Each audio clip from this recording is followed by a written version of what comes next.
अच्छा जी, welcome back. आज हमारा lesson counselling stage 1 profile assessment country specific. अच्छा, इसका मतलब ये है कि ये कोई भी स्टूडेंट की जब आपके पास इंक्वायरी आती है, ठीक है? इंक्वायरी आती है या वो वॉक इन ऑफिस में आ जाता है आपसे डिटेल्स लेने के लिए या फ़ोन पे बात होती है, किसी भी तरीके से उसका आपके साथ जो है ना वो कनेक्शन हो सकता है। तो उधर से सबसे पहले आपकी काउंसलिंग स्टेज 1 स्टार्ट होती है, आपने प्रोफाइल असेसमेंट जो है ना वो उसकी करनी है, ठीक है? कंट्री के हवाले से, ठीक है? अच्छा, अब हर कंट्री की जो है ना वो अलग-अलग रिक्वायरमेंट्स हैं। ये जितनी चीज़ें मैं आपको इसमें बताऊँगा ना, ये ऑस्ट्रेलिया की बात करें उसके हवाले से अलग हैं, कनाडा की बात करें उसके हवाले से अलग हैं, यूके की बात करें, न्यूज़ीलैंड की बात करें, यूरोप की बात करें, किसी भी कंट्री की हर कंट्री की अपनी-अपनी रिक्वायरमेंट्स हैं। अपनी-अपनी फाइनेंशियल रिक्वायरमेंट्स हैं, अपनी-अपनी एकेडमिक प्रोफ़ाइल की जो है ना वो रिक्वायरमेंट्स हैं, ठीक है? लेकिन एक जर्नल फॉर्मेट में आपको बता रहा हूँ कि इसके अकॉर्डिंगली आपने काम करना है as a student visa counsellor.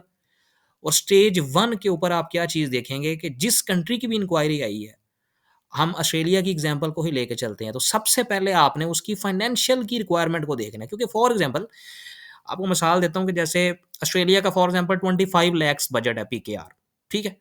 तो अब आप स्टूडेंट की एकेडमिक प्रोफ़ाइल की असेसमेंट कर लें, सारी डिटेल्स उसकी चेक कर लें, डॉक्यूमेंट्स उसके चेक कर लें, बाद में पता चले कि उसका तो बजट ही 10 लाख है, वो तो अफ़ोर्ड ही नहीं करता।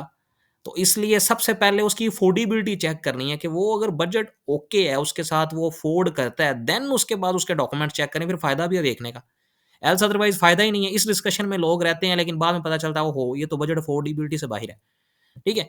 तो ये फॉर्मेट मैं आपको इसका जो है ना वो गाइड करता हूँ। सबसे पहले फाइनेंशियल रिक्वायरमेंट के अंदर जो है 3 चीज़ें आती हैं मेनली। सबसे पहले टोटल बजट आता है। अब आपने अपने माइंड में ये चीज़ बिठा लेनी है कि जिस कंट्री के हवाले से भी बात होनी है, ये सारी चीज़ें होंगी। यूके की बात करेंगे, यूके का टोटल बजट, ऑस्ट्रेलिया की बात करेंगे, ऑस्ट्रेलिया का टोटल बजट, कनाडा की बात करेंगे, कनाडा का टोटल बजट, और टोटल बजट की भी आगे से डिटेल्स हैं। वो नेक्स्ट सेशंस में आएँगी, फिलहाल जर्नल आपको मैं एक व्यू बता रहा हूँ। ठीक है?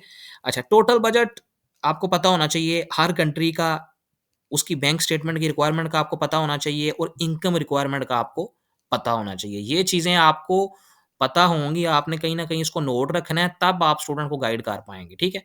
आगे हमारे वीज़ा प्रिपरेशन और वीज़ा सबमिशन जो सेशंस हैं, उसके अंदर हर कंट्री के ये जो 4 मेजर बिग कंट्रीज़ हैं, इनके हवाले से ये डिस्कस भी करेंगे कि उनका टोटल बजट कितना है, बैंक स्टेटमेंट रिक्वायरमेंट कितनी है, इनकम रिक्वायरमेंट कितनी है, ये भी हम फॉर्मेट देखेंगे, ठीक है? उसके हवाले से ये भी देखेंगे। ओवरऑल ये आपको स्टूडेंट को समझाने के लिए आपको नॉलेज होना चाहिए इन चीज़ों का, ठीक है? अच्छा, उसके बाद जब इन तीनों चीज़ों पे टिक लग जाए ना, हाँ जी, टोटल बजट ठीक है, उसमें एलिजिबल है, बैंक स्टेटमेंट ठीक है, वो उसकी जो है ना वो बनवा लेगा, ठीक है? और रेडी कर लेगा, इनकम रिक्वायरमेंट ठीक है, जो उसके जो फाइनेंशियल स्पॉन्सर है, उसने वो इसकी अफोर्डेबिलिटी करता है, इसकी इनकम रिक्वायरमेंट को जो है ना वो मीट करता है इस रिक्वायरमेंट को, ठीक है? तो उसके बाद हम आ जाते हैं एकेडमिक प्रोफाइल असेसमेंट। अच्छा, अब एकेडमिक प्रोफाइल असेसमेंट जो है ना, ये मेन चीज़ है। इसके अंदर आपने स्टूडेंट के डॉक्यूमेंट्स को जो देखने का काम है ना सारा, वो इस जो है ना वो सिनेरियो के अंदर होगा। इसको एकेडमिक प्रोफाइल भी कहते हैं, इसको एजुकेशनल प्रोफाइल भी कहते हैं। इस स्टेज पे आपने उसके डॉक्यूमेंट्स वगैरह चेक करने शुरू करने हैं। पहले वो सारी चीज़ें क्लियर हो गई कि बजट अफोर्ड करता है, बैंक स्टेटमेंट अफोर्ड करता है, इनकम रिक्वायरमेंट अफोर्ड करता है, ठीक है? देन अब उसके डॉक्यूमेंट्स आप उससे मंगवाएँगे, अगर वो सामने बैठा है तो वो डॉक्यूमेंट साथ लेके आएगा, तो आपने उसकी पूरी जो है ना वो डिटेल के अंदर असेसमेंट करनी है। इसके अंदर कौन-कौन से फैक्टर्स हैं, उसको हम देख लेते हैं कि इसकी असेसमेंट करने के लिए कौन-कौन सी चीज़ें आपको देखनी पड़ेंगी, ठीक है? उसके अंदर सबसे पहले मार्क्स और परसेंटेज, ठीक है?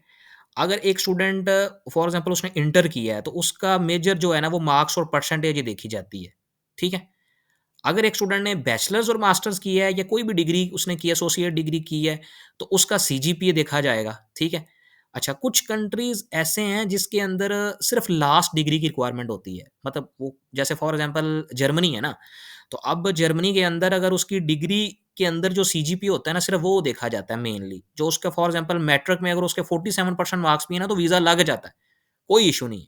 लेकिन ऑस्ट्रेलिया की अगर बात करें, तो उसके अंदर जो है वो सीजीपीए डिग्री का भी देखा जाएगा, इंटर और जो बैचलर्स है वो भी देखा जाता है अगर स्टूडेंट ने मास्टर्स किया है। तो ओवरऑल हर कंट्री की रिक्वायरमेंट डिफरेंट है। ये जो चीज़ें मैंने आपको बताई थी ना, ये हर कंट्री की डिफरेंट सिनेरियो है।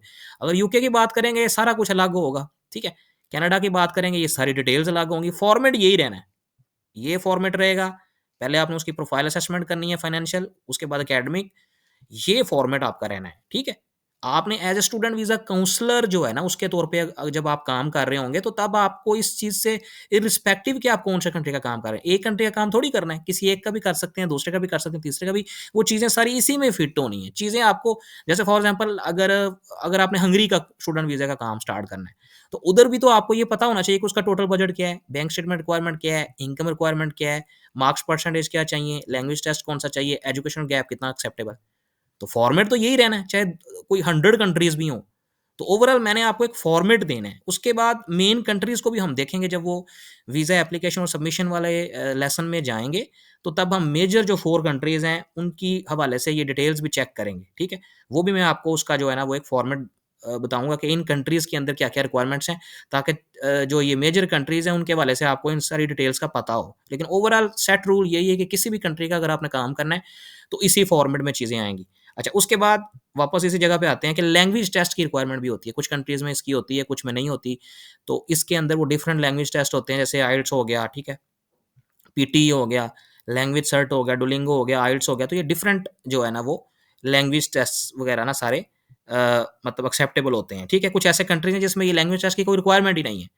तो उसके अकॉर्डिंगली आपने स्टूडेंट को गाइड करना है। फॉर एग्ज़ाम्पल अगर हंगरी के लिए स्टूडेंट आ गया आपके पास, यूरोप में जाना चाहता है, तो ये फिर आप नहीं देखेंगे क्योंकि उस कंट्री में इसकी रिक्वायरमेंट नहीं होगी। बाकी मार्क्स परसेंटेज या बैचलर्स में अगर उसकी जो डिग्री मास्टर्स किया हुआ है, वो रिक्वायरमेंट तो होगी ना। तो इसी तरीके से एजुकेशन गैप की रिक्वायरमेंट होती है कि स्टूडेंट का जो लास्ट डिग्री है, जैसे फॉर एग्ज़ाम्पल उसने इंटर किया हुआ है, ठीक है? इंटर की उसने एग्ज़ामिनेशन क्लियर किया है, तो उसके बाद अब वो जब अप्लाई करने लगा है, उसके दरमियान कितना गैप है। ठीक है? तो इसकी रिक्वायरमेंट को आपने देखना है क्योंकि अगर फॉर एग्ज़ाम्पल जैसे हंगरी है तो उधर फॉर एग्ज़ाम्पल 3 ईयर्स से ज़्यादा गैप एक्सेप्टेबल नहीं है, तो अगर उसका 4 ईयर्स का गैप है तो आप उस किसी और कंट्री का गाइड करेंगे उसको या उसको बताएँगे कि आप इसमें एलिजिबल नहीं हैं। हो सकता है कोई और कंट्री का आप काम कर रहे हो तो उसमें वो 4 ईयर्स तक एक्सेप्टेबल हो। जैसे फॉर एग्ज़ाम्पल साइप्रस की बात करें तो उधर 10 साल का गैप भी चल जाता है। ठीक है? तो इस तरह कंट्री टू कंट्री ये चीज़ें चेंज होती रहेंगी लेकिन फॉर्मेट यही रहना है। ठीक है? तो उसके बाद आ गया पर्सनल इंटरेस्ट। ठीक है? इसके अंदर देखें आप as a student visa counsellor हैं, आप गाइड कर रहे हैं स्टूडेंट को, ठीक है? तो इसमें एक स्टूडेंट की चॉइस होगी, एक आपकी सजेशन होगी, ठीक है? फॉर एग्ज़ाम्पल एक स्टूडेंट है, उसके मार्क्स बिल्कुल बॉर्डर लाइन पे हैं, जैसे फॉर एग्ज़ाम्पल ऑस्ट्रेलिया की बात करें, तो उसका 51% मार्क्स हैं, ठीक है?